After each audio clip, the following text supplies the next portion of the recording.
Have you ever wondered why some men can stand in the middle of chaos and never flinch, while others crumble at the faintest tremor? The answer is not found in the size of their muscles, nor in the number of victories they have collected. It is found in the architecture of their soul. The man who watches storms without blinking is not immune to pain. He has simply made an unspoken pact with it. He does not chase calm seas. He welcomes the waves.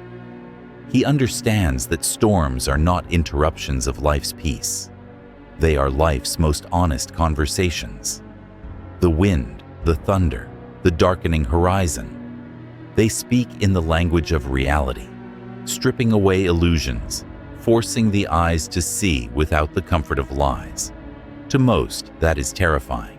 To him, it is truth in its purest form. This man was not born unshakable. No one is. He has known fear intimately. He has tasted humiliation so bitter, it burned his chest for years. He has been broken by love, betrayed by friends, crushed beneath the weight of expectations that were never his to carry. But instead of shielding himself in cynicism or drowning in the narcotic of distraction, he faced each wound with a merciless question. What is mine, and what belongs to the storm? That is where most falter. The untrained soul confuses every gust of wind for a personal attack, every rejection as proof of inadequacy. But this man learned, as Epictetus taught, that it is not things themselves which disturb us, but the opinions we hold about them. And so, he began the long, brutal discipline of separating the external from the internal, weather from will. There is a stillness in him now, but not the stillness of emptiness. It is the stillness of a deep-rooted oak whose branches may sway, but whose core is unmoved. And when you stand before such a man, you feel it, that quiet weight. You might think he is detached, but in truth, he is fully present. Every sense awake, every thought sharpened by the fire of self-mastery. He has faced his shadow, not the image he shows to the world, polished and safe, but the raw, primitive force within, the part of himself that once roared with insecurity, lashed out in anger, grasped for control when afraid. He did not exile this shadow. He sat with it, like a patient listener to a wounded animal. He saw the unmet needs beneath its rage, the childhood wounds beneath its arrogance, the trembling boy beneath its armor. And in seeing, he stopped being ruled by it. Men who have not met their shadow live at the mercy of it. You've seen them, quick to defend, desperate to prove, terrified to be seen as weak. They cannot bear the truth of their own fragility, so they hide it under layers of noise. But the man who watches storms without blinking does not hide. He has nothing left to protect except the clarity of his mind and the integrity of his choices. This is why his presence unsettles some. People who thrive on chaos cannot manipulate one who is unmoved by it. Those who feed on emotional reaction will find him a barren field. He will not dance to the strings of provocation, nor bow to the tyranny of collective fear. He moves when movement is necessary, speaks when speech has weight, and otherwise remains anchored. You might envy his composure, but envy is useless here, because this calm is not given, it is forged, and forging requires fire. It requires you to let parts of you die, the false self that depends on applause, the fragile ego that collapses when misunderstood, the need to win every argument, to be right at the expense of peace. All of it must burn. He has been called cold by those who misunderstand him. But there is nothing cold in the heart that refuses to be enslaved by fleeting moods. His warmth is not scattered like coins to every passerby. It is reserved for those who can stand beside him, without trying to control the weather of his mind. If you wish to walk this path, know this: the storms will not stop. In fact, they may grow stronger. Life will test your anchors, your walls, your resolve. You will be tempted to fight the wind instead of adjusting your sails. You will be seduced by the idea that peace lies in controlling others instead of mastering yourself. And each time you give in, the storm will own you. But if you endure long enough to see that nothing external has the power to command your soul without your consent, something will shift. You will stop praying for calmer seas, and instead, you will pray for a stronger vessel. That is when you will understand the man who stands unmoved, not as a distant ideal, but as a mirror. You will see that he is not there to inspire you from afar. He is proof of what you can become when you stop asking the storm to change and start becoming the one who does not blink. There comes a point when a man no longer measures himself by the noise around him, not because the world has gone silent, but because he has learned to listen differently. The man who watches storms without blinking is not immune to temptation. He simply no longer bargains with it. He knows the price of selling his peace for temporary relief, and he has decided it is too high. The world will try to bait him, anger disguised as justice, pleasure wrapped in urgency, fear dressed as wisdom. Yet each offer meets the same unyielding gaze, as if he is staring straight through it, into the bones of its intent. That gaze unnerves people. It strips the disguise from their words, exposes the naked power play beneath the performance. It is the gaze of someone who has learned that what others call emergencies are often just demands for control. And so, when the crowd runs, he stands. When the crowd shouts, he waits. When the crowd hates, he examines. This is not indifference. It is mastery over the reflex to mirror the mob. Such mastery is not born from arrogance, but from relentless self-interrogation. He has learned to question the first emotion that rises in him, because he knows it is often the least honest. Rage may be grief in armor. Desire may be loneliness in disguise. Fear may be love afraid of loss.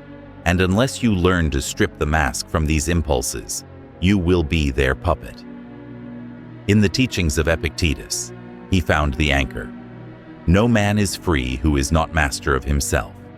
The words are not a shield to hide behind. They are a blade to cut through the fog. And cutting through the fog hurts. It means exposing your own vanity, your own cowardice, your own unworthy cravings. The weak resist this because they fear the collapse of their self-image. But he has let his self-image burn so many times that now only the truth remains. Still, the truth is not always gentle. To see the world without illusion is to see how much of it runs on fear, ego, and projection. He sees men drowning in competition for things they don't even want. Women measuring their worth by the gaze of people they despise. Children growing into adults who inherit the same unexamined patterns. And yet, he does not condemn them. He simply refuses to join them. Some mistake this refusal for isolation, but the man who watches storms does not live in exile. He simply lives in sovereignty. Relationships to him are not bonds of possession, but of presence. You cannot demand him to stay. You can only inspire him to choose to. And when he chooses, he is all in, not from need, but from deliberate will. This makes him both magnetic and dangerous in the eyes of those who rely on control. Because you cannot blackmail a man who does not fear loss. You cannot bribe him with approval, nor punish him with withdrawal. His worth is self-sustaining. His joy is not hostage to another's mood. His identity is not built on being enough for someone else. It is built on being aligned with his own principles. Yet do not confuse this for cold solitude. He is not without love. In fact, his love is more fierce because it is free of transaction. He does not love because he must, or because he fears the emptiness of not loving. He loves because his heart overflows, and his overflow is not dependent on how others treat him. This kind of love is rare and unsettling because it cannot be earned, manipulated, or stolen. But there is a cost to carrying such stillness in a noisy world. Many will try to break it, thinking they are testing him, when in truth they are revealing themselves. They will push against his calm, hoping for a crack of reaction, a proof that he is like them after all. When they fail, some will admire him, others will resent him, and a few will simply walk away, unable to stand in a presence that reflects their own unmastered storms. And yet, even here, he does not gloat. He knows that the moment he feeds on the weakness of others, he has become weak himself. Power to him is not the ability to dominate. It is the ability to remain unmoved when the world demands you dance to its chaos. If you seek to be like him, prepare to lose things you thought you could not live without. The approval of certain friends, the closeness of certain lovers, the validation of certain crowds. These are the tolls of the path. But in losing them, you will gain something greater, the quiet knowing that you can endure without them. And that is why he watches storms without blinking, not because he is stone, but because he has already faced the kind of inner tempests that make the outer ones seem small. The storms that rage outside are nothing compared to the storms that once raged within him. Those were not born of wind or rain, but of thought, relentless, ungoverned thought that churned like a black ocean in the mind. Memories replayed until they became chains, imagined futures built from fear instead of vision, words from the past echoing like ghosts in the night, demanding tribute. That is the battlefield most never see. The war within is silent to the world. Yet it is where the strongest are either made or destroyed. This man learned that early. He discovered that the enemy was not out there, but in here, in the interpretations, the attachments, the cravings that refused to loosen their grip. So he trained, not in the shallow rituals of self-help slogans, but in the ruthless discipline of inner governance. Every emotion became a message to be decoded, not obeyed. Every fear was held to the light like a jewel, turned until its true shape emerged. He began to see how much of what he thought was choice had been reflex, how many of his desires had been programmed into him by others. It is here that Stoicism became not a philosophy, to quote, but a weapon to wield. Epictetus spoke of control and perception, of the distinction between what belongs to us and what does not. At first, the words felt like theory, but then the storms came. Betrayals, failures, losses that tore at the edges of his life, and he put the words to the test. He found that resilience is not the absence of pain. It is the refusal to make pain your identity. It is the decision to feel the cut, but not to bleed forever. The wound will close when you stop picking at it. The past will release you when you stop feeding it. Many cannot do this because they are addicted to their suffering. It gives them a story, an excuse, an identity. But the man who watches storms does not seek comfort in his scars. He honors them, learns from them, but never makes a home in them. This is why he appears unshaken to the outside world. He has already gone through the disintegration that most spend their lives avoiding. He has been dismantled, stripped of the masks and roles that once defined him, And because of that, there is nothing left for the storm to destroy. He does not run from discomfort. In fact, he invites it. Discomfort reveals the limits of your current self, the edges of your endurance. And he knows that beyond that edge lies a greater strength, but only if you cross it willingly. You may think such a man is unapproachable, but that is only because he will not flatter your illusions. He will not soothe your ego when your ego is the very thing destroying you. His presence is a mirror that shows you both your potential and your weakness, and not everyone can stand to look. He moves through life with a kind of deliberate slowness, not because he is indecisive, but because haste is the enemy of clarity. The world will pressure you to react, quickly, emotionally, thoughtlessly. But he waits. He lets the noise settle before deciding. In doing so, he often sees what others miss: the lie hidden in the urgency, the trap beneath the offer, the truth that would have been drowned in the rush. He has learned the art of withdrawing without abandoning. To step back is not to give up, it is to reclaim perspective. In that space, he can see the storm for what it is, a temporary pattern, not a permanent reality.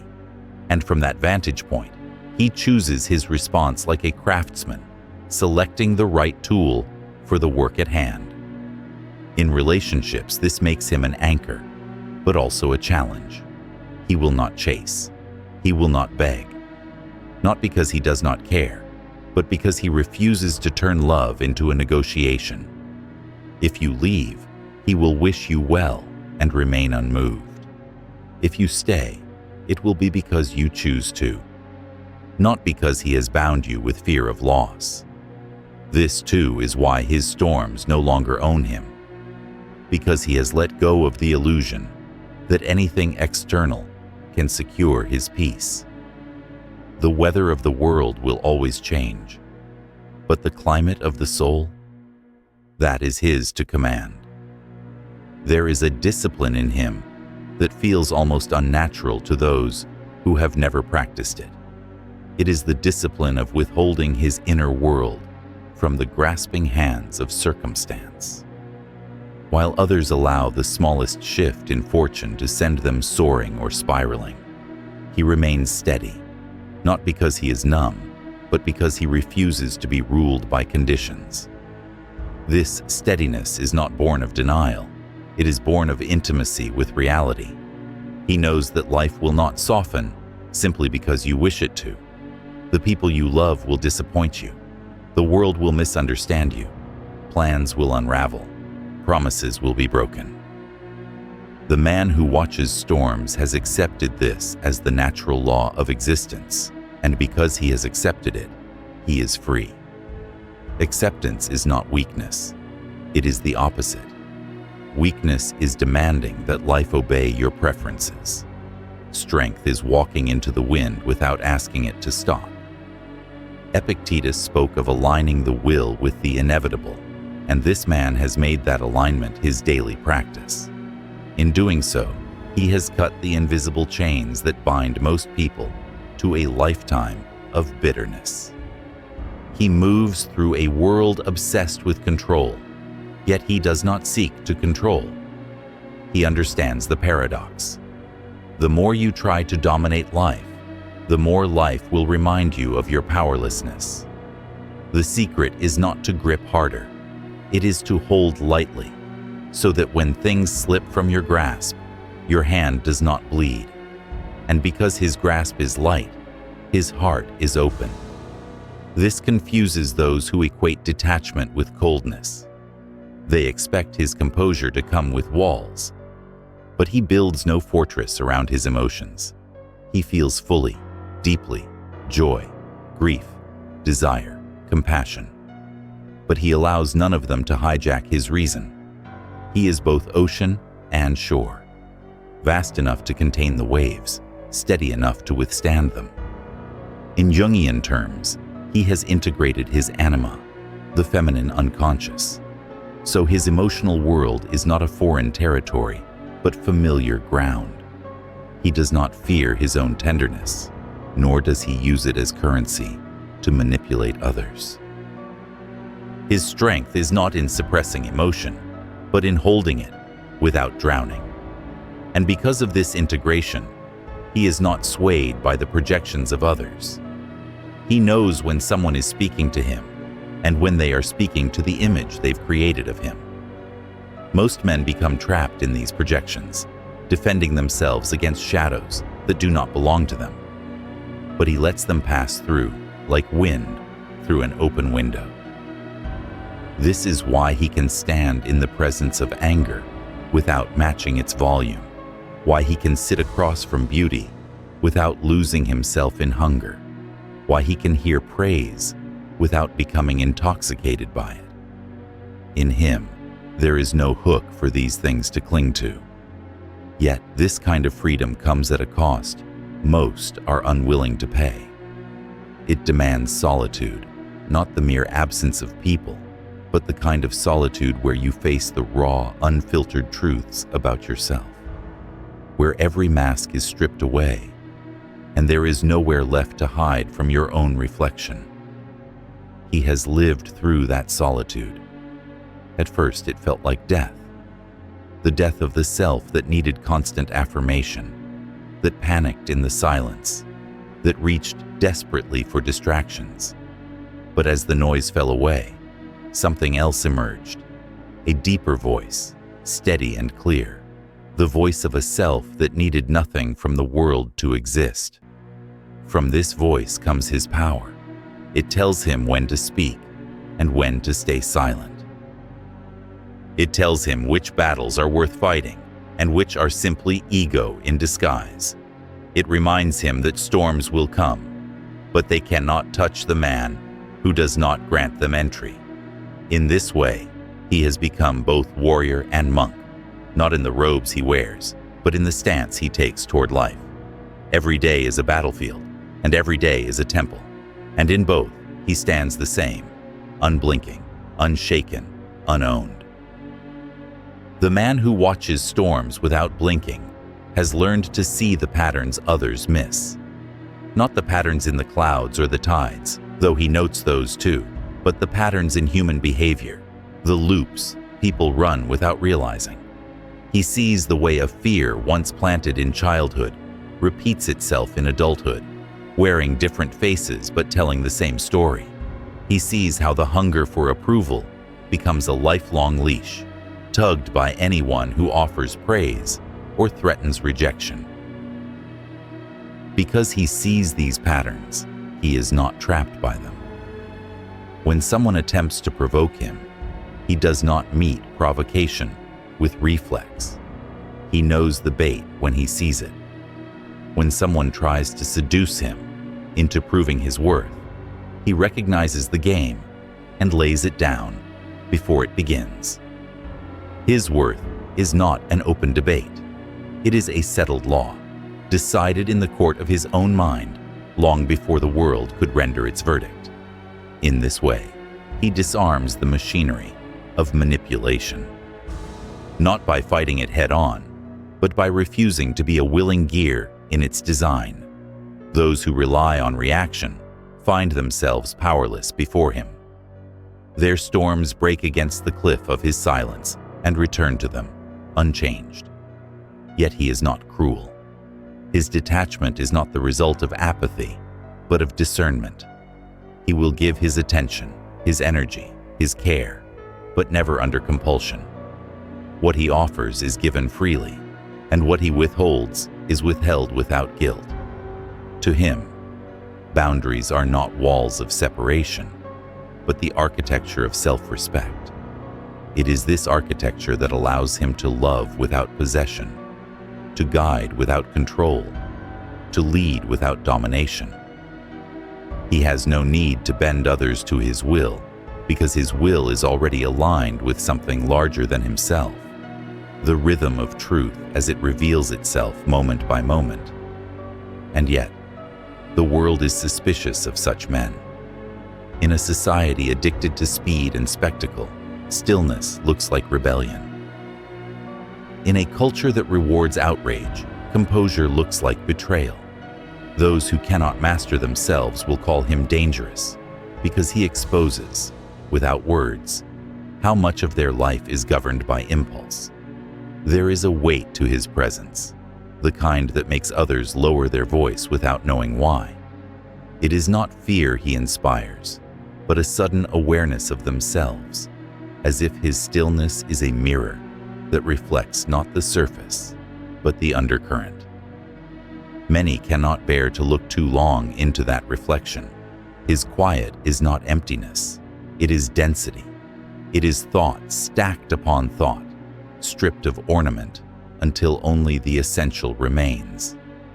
This is why his words, when he chooses to speak, land with the force of stone, dropped into still water.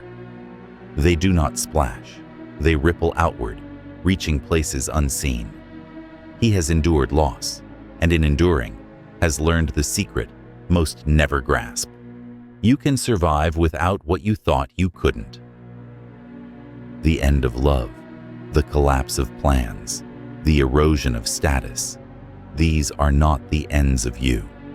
They are only the ends of the illusions you once wrapped yourself in. When he lost, he did not rush to replace what was gone. He allowed the absence to teach him. He let the silence stretch until it revealed what had always been his. And what had always been his could not be taken, not by betrayal, not by time, not by death itself. So when storms rise now, he does not ask, "Why me?" He asks only, "What will this forge in me?" He has stopped treating difficulty as punishment and started treating it as the whetstone on which his soul is sharpened. Every hardship is another turn of the blade, another refinement of the edge. This does not make him immune to pain. He bleeds like any other man. But his pain does not rule him. It visits, it teaches, and then it leaves. He does not chain it to himself with endless storytelling. He does not invite it to stay longer than it must. And in this, he is free, not from storms, but from the fear of them. For the man who no longer fears the storm can walk straight into its heart and know, when the winds die down, he will still be standing. There is a moment in every storm when most people break. It is not at the first strike of lightning, nor at the first howl of wind, but in the long, unrelenting middle, when the rain has soaked through every layer, when the cold has seeped into the bones, when hope begins to fray into despair. That is when the average man reaches for anything, any lie, any escape, any fleeting comfort, to make it stop. The man who watches storms without blinking does not reach. He stands in that middle place, where the test is not sudden terror, but enduring pressure. He knows that this is the crucible in which true character is formed. For a man can survive the shock of the storm through instinct, but only through will can he survive its endurance. This will was not given to him. It was built. Brick by brick, choice by choice, in countless moments when compromise whispered its sweet invitations. It was built when he walked away from arguments that would have satisfied his ego but poisoned his peace. It was built when he chose the discipline of truth over the ease of self-deception. It was built when he resisted the pull of people who loved the image of him, but not the reality. There is no glamour in this kind of building. No audience cheers for the quiet decision to do the harder thing when no one is watching. Yet this is the foundation of unshakable men. Their victories are invisible until the day the storm arrives and they are the last ones standing. His relationship to time is different now. He does not rush toward futures that do not yet exist. He does not cling to pasts that cannot be resurrected. He moves in the present with the gravity of someone who knows this moment is both fragile and eternal.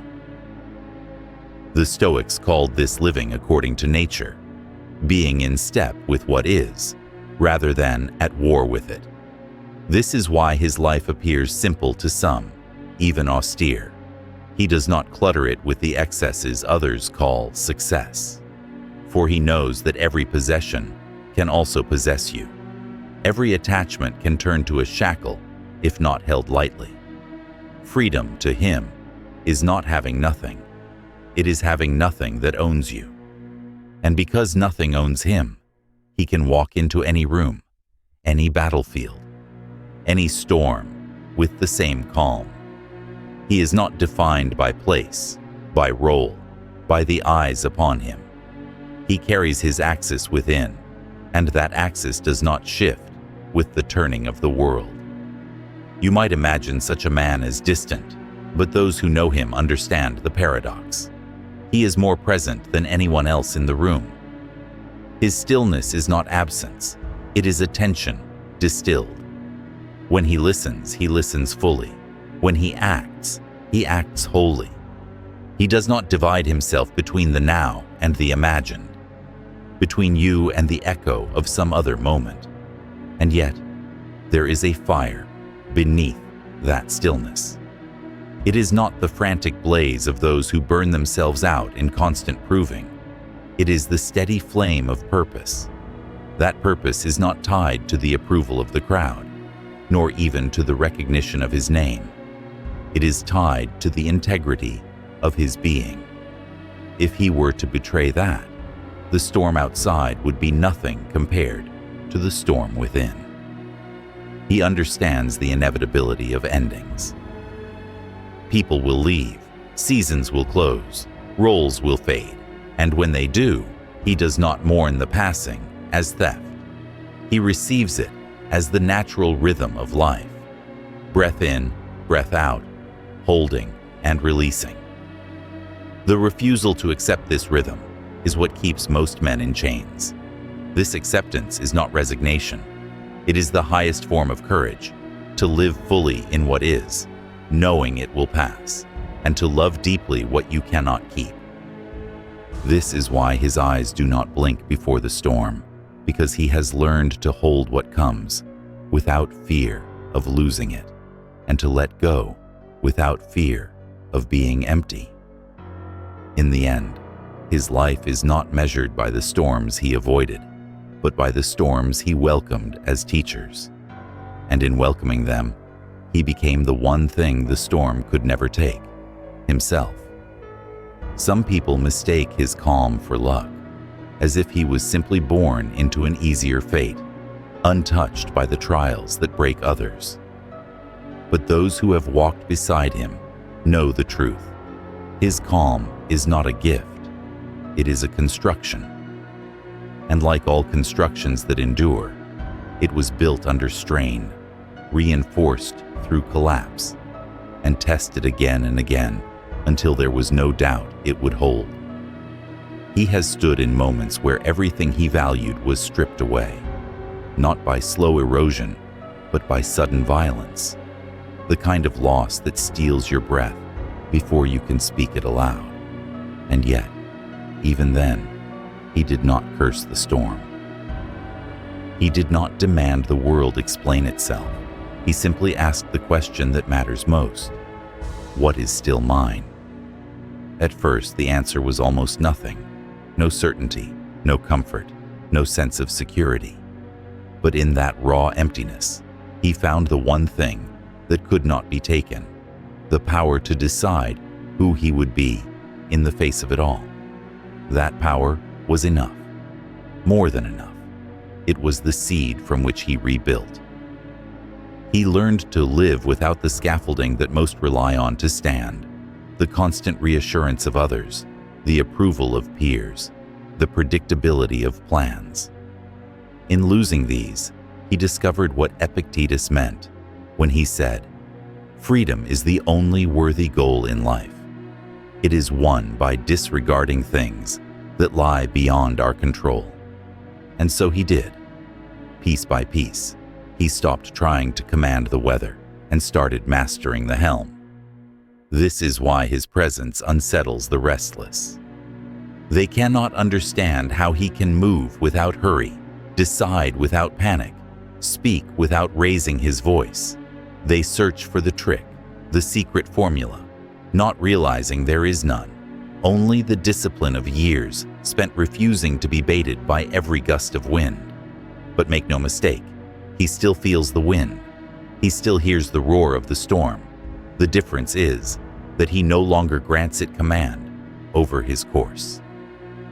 His inner compass is set by something beyond the reach of circumstance, principles forged in fire, not preferences blown about by convenience. This does not mean he is untouched by temptation. There are moments when the world offers him the sweet taste of validation, the intoxicating rush of victory, the seductive promise of comfort without cost. And in those moments, the battle is as fierce as ever. But he has trained himself to pause, to weigh the price, to remember that every easy reward comes with a hidden debt. In relationships, this makes him rare. He will not compete for affection. He will not perform for approval. He will not shrink himself to fit into the spaces someone else finds comfortable. If he is with you, it is because he chooses you, not because he fears the emptiness of being alone. And that choice is renewed daily, freely, without chains. Many cannot bear the weight of such freedom. They prefer love that clings, loyalty that cages, connection that comes with a silent contract of control. To them, his independence feels like distance, when in truth, it is the foundation that makes his closeness possible. For he can stand beside you without needing to grip you. And in that griplessness, you are free to stand beside him by choice, not by force. He knows that one day, even the closest bonds will loosen, through distance, through change, through death. And when that day comes, he will let go without bitterness, not because he does not care, but because he never claimed ownership in the first place. To hold without possessing, to love without demanding permanence. That is the way he walks. And so, when the clouds gather and the air grows heavy, when the first drops strike and the wind begins to tear at the edges of the world, he does not pray for the storm to pass. He takes his stance, he fixes his gaze, and he waits. Because he knows the truth. Storms do not come to destroy the man who stands ready. They come to reveal him. There is a rare kind of silence that lives inside him, a silence not born of absence, but of presence, so deep it becomes immovable. It is the silence of a man who no longer negotiates with every passing feeling, who does not need to justify his existence through constant motion. In that silence, he carries an authority that does not shout, an influence that does not demand. The man who watches storms without blinking understands that most chaos is not outside. It is manufactured in the mind.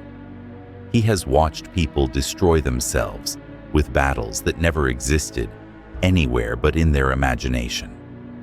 They fight phantoms of betrayal, shadows of failure, echoes of criticism that have long since faded.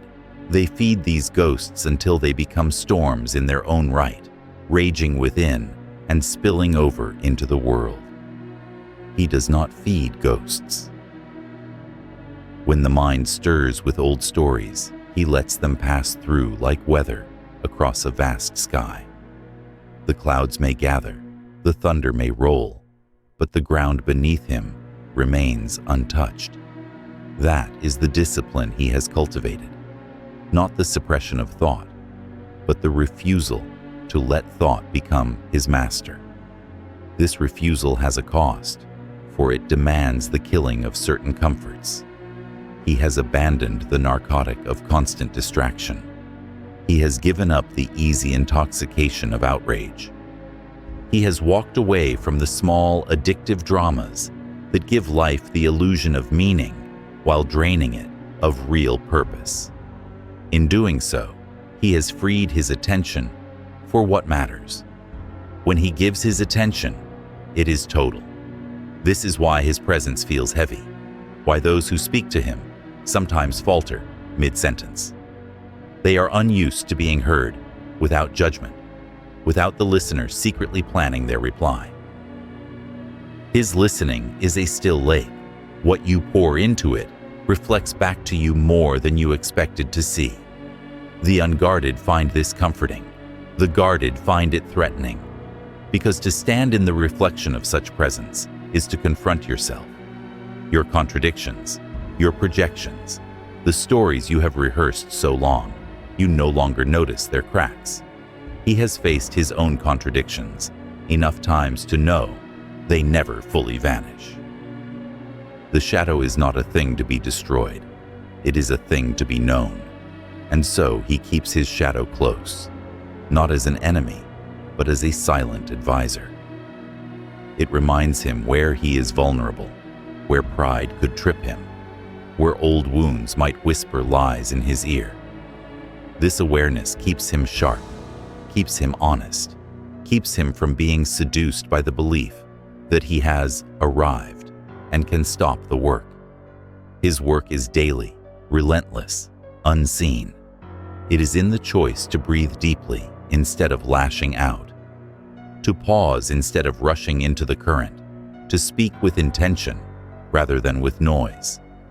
It is in the quiet rejection of invitations to smallness, those moments when the world would love for him to shrink to its level, to become as reactive, as needy, as frantic as everyone else. He knows that stillness is not passivity. It is power under control. A storm is loud because it is wild. The man is silent because he is not.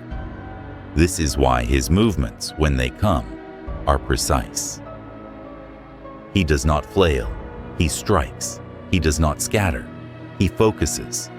And when he commits to a course, it is not with the desperation of someone proving himself, but with the certainty of someone fulfilling what he already knows to be true. To live like this is to walk apart, though not alone. The crowd may not understand him, but the few who do are drawn like iron to a magnet. They too have grown tired of living at the mercy of weather. They too want to anchor themselves in something unshakable. Around such people, his silence becomes not just a shield, but a shared refuge, a place where the winds cannot reach. And so he moves through life as one who is both witness and participant. He will watch the lightning, he will feel the rain, but he will not flinch, for storms, no matter how violent, are only storms. And he has become the man who knows the sky always clears. There is a truth he has learned that most resist. Storms are not interruptions in life, they are life. The calm between them is not the norm, but the rare and fleeting intermission. To live expecting endless peace is to set yourself up for endless disappointment. The man who watches storms without blinking does not seek a life without hardship. He seeks only to meet each hardship without surrendering himself. He knows that resilience is not some mystical quality bestowed upon the chosen few. It is the consequence of practice, of meeting discomfort without retreat, of standing in uncertainty without rushing to close the gap. Every time you choose not to run from difficulty, you forge another link in the chain of your strength. And every time you choose escape over endurance, you weaken it. Most people fail here because they mistake relief for resolution. They run from the rain into the nearest shelter, believing they have escaped the storm, when in truth, they have only postponed their meeting with it. He does not postpone. He steps into the center, feeling the weight of it on his skin, allowing it to test him fully, so that when it passes, there is nothing left in it that can threaten him. This way of living has stripped him of illusions. He no longer believes in permanence, not of possessions, not of relationships, not of identity. Everything is in motion. What you have today will one day be gone, and what you lose today may one day return in another form. To resist this truth is to live in chains. To accept it is to walk unbound. And so, he holds everything lightly, not with detachment born of cynicism, but with love born of understanding. Because he knows he cannot keep anything forever, he loves it more fiercely in the moments he has it. The flower that blooms for a single day is not less beautiful than one that lasts a season. It is more so. This attitude makes him ungovernable to those who use fear of loss as leverage. They cannot bribe him with promises of gain, nor threaten him with the specter of taking something away. His soul is not mortgaged to conditions. His peace is not rented from the approval of others. And yet, he is not a hermit. He walks among the world's noise and commerce, laughter and grief, ambition and collapse. He simply does not drink from every cup that is offered to him. He chooses carefully, and when he drinks fully. This is why his presence feels whole, because nothing in him is scattered among 1,000 shallow commitments. Jung wrote of individuation, the process of becoming who you truly are, by integrating every part of yourself, even the parts you would rather keep hidden. This man has done that work. He has sat in the dark with his envy, his jealousy, his lust for power, and asked them what they were trying to protect. He has turned enemies into informants, shadows into guides. And in doing so, he has freed himself from the exhausting performance of pretending to be pure. He knows purity is not the absence of darkness, but the mastery of it. A man who denies his shadow will be ruled by it in secret. A man who knows his shadow will rule it in the open. This mastery changes the way he moves through conflict. He is not afraid of confrontation, but he does not seek it. He will speak when the truth demands a voice, and he will hold his tongue when speaking would only feed the fire. He does not need to win every battle, only the ones that matter. To live like this requires a rare courage, for it means giving up the comforts of being liked by everyone, agreed with by everyone, approved of by everyone. He knows he will be misunderstood. He knows he will be called cold, arrogant, detached. But he would rather be misjudged for standing firm than loved for bending to every wind. And when the sky blackens and the wind howls, when the waves rise high enough to swallow the horizon, he does not pace or plead. He takes his place at the edge, eyes fixed, heart steady.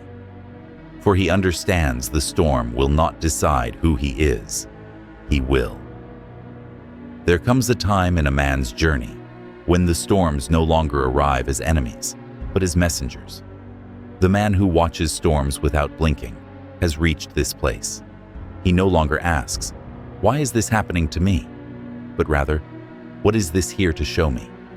This shift changes everything.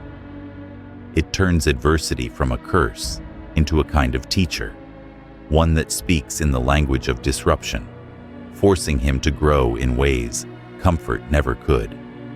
He has learned that the true danger of hardship is not the pain itself, but the story you attach to it. Pain says, "This hurts."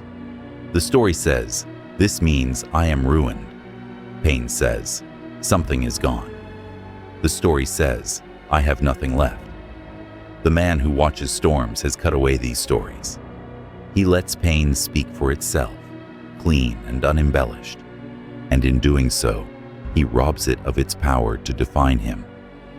This discipline allows him to walk into the unknown without the constant burden of prediction. Others hesitate at the edge of uncertainty, trying to forecast every possible outcome, terrified of the ones they cannot control. He steps forward without needing to know the whole map. He trusts that whatever terrain appears, he has the tools to navigate it, or the will to endure it until he does. It is this trust, born of experience, that gives him the air of unshakable confidence. It is not the hollow bravado of those who have never been tested, but the quiet assurance of one who has faced the worst and discovered he could still stand. And because he knows this, he no longer wastes his life avoiding storms. He lives fully, knowing that every path worth walking will eventually pass through one. This understanding spills into how he treats others. He does not rush to rescue them from every difficulty, because he knows that overprotection breeds weakness. He offers presence, not interference, guidance, not control. He allows them to find their own strength in the same way he found his, by standing in their own weather and discovering they will not be blown away. But this approach is often misunderstood. Some will see him as detached, thinking he does not care. In truth, it is because he cares that he refrains from robbing others of their trials. He knows that to deprive someone of the chance to endure is to deprive them of the chance to transform. He is aware, too, of how easily strength can become a mask. Many wear Stoicism like armor, using it to hide rather than to face what is within. But real stillness cannot be faked, not for long. The storms will strip away the pretense, leaving only what is real. And what is real in him has been tested too many times to need the approval of an audience. His life is not without joy. On the contrary, it is richer for having been lived in full awareness of loss. Because he knows nothing lasts, each moment becomes more vivid. The laughter of a friend, the touch of a hand, the quiet beauty of a morning sky. These are no longer background details. They are treasures, made precious by their impermanence. This is the paradox of his way. The more he accepts the inevitability of loss, the more deeply he loves what he has. The more he faces storms, the more he cherishes the stillness between them.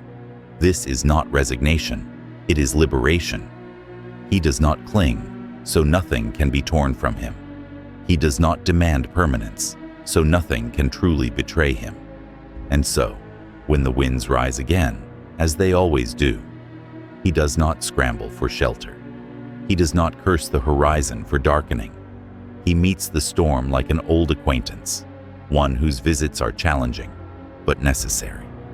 And in that meeting, there is no fear, only the quiet recognition that both he and the storm have their place in the order of things. The sky will clear, the air will soften, the waters will still, but the man will remain, unchanged at his core, shaped only in ways that make him stronger, steadier, more himself than before. There is a final transformation that comes to the man who has faced enough storms. He no longer seeks victory over the world. He seeks victory over himself. For years, he believed, as most do, that the measure of a man was in the battles he won, the arguments he conquered, the ground he claimed. But over time, he began to see the deeper truth. Conquering others is temporary. Conquering the chaos within is eternal. What use is ruling kingdoms if you cannot rule your own mind? What use is silencing your enemies if you cannot silence your own restless thoughts? And so, his attention turned inward, not in retreat, but in refinement. Every storm became less about surviving the elements and more about mastering the reflexes that once enslaved him. Anger without aim, desire without discernment, fear without reason. These were the true tyrants, and they lived not outside his walls, but within them. He learned that mastery was not a single moment of triumph, but a constant practice. Each day he wakes, the battle begins anew, not against the world, but against the pull toward pettiness, the lure of ego. the seduction of comfort that dulls the edge of his spirit. And each night, when he rests, his victory is measured not by how easy the day was, but by how unwavering he remained in what mattered. This work strips a man of all vanity. It forces him to see how often he once acted for the applause of others, how subtly he traded truth for approval, how quickly he bent his values when pressure pressed in. That seeing is brutal, but it is also freeing, because once you have faced the truth of your own compromises, you no longer fear what others might reveal about you. And when fear loses its grip, life opens. He can stand in any room, among friend or foe, knowing that no one holds a piece of him he cannot reclaim. The storms may still come, but they no longer have a key to his gates. This freedom changes the way he moves in the world. His presence no longer seeks to prove, it simply is. He no longer tries to convince others to understand him. He understands himself, and that is enough. He no longer measures his worth by whether he is chosen. He knows that his own choosing carries equal weight. In love, this means he does not chase, not because he is unwilling to risk his heart, but because he refuses to place it in hands that do not value it. He would rather stand alone in the quiet dignity of his self-respect than beg for shelter in a house built on conditions. And this is perhaps the greatest paradox. The man who no longer needs to be chosen is the one most worth choosing. For his worth is not a performance, and his love is not a transaction. He does not bind, he does not bargain. He offers freely, without fear of its ending. He knows now that life is not about avoiding storms, but about becoming the kind of vessel that can weather any sea. And he knows, too, that the truest strength is invisible to the crowd. It lives in the moments when you could surrender to the easier way, but don't. The man who watches storms without blinking has become more than unshakable. He has become free. Free from the chains of needing to be understood, free from the hunger for constant reassurance, free from the fear that loss will leave him empty. For he has learned the final truth. The only thing you can never lose is the self you have forged in the fire. And when that self stands whole, storms become nothing more than passing weather.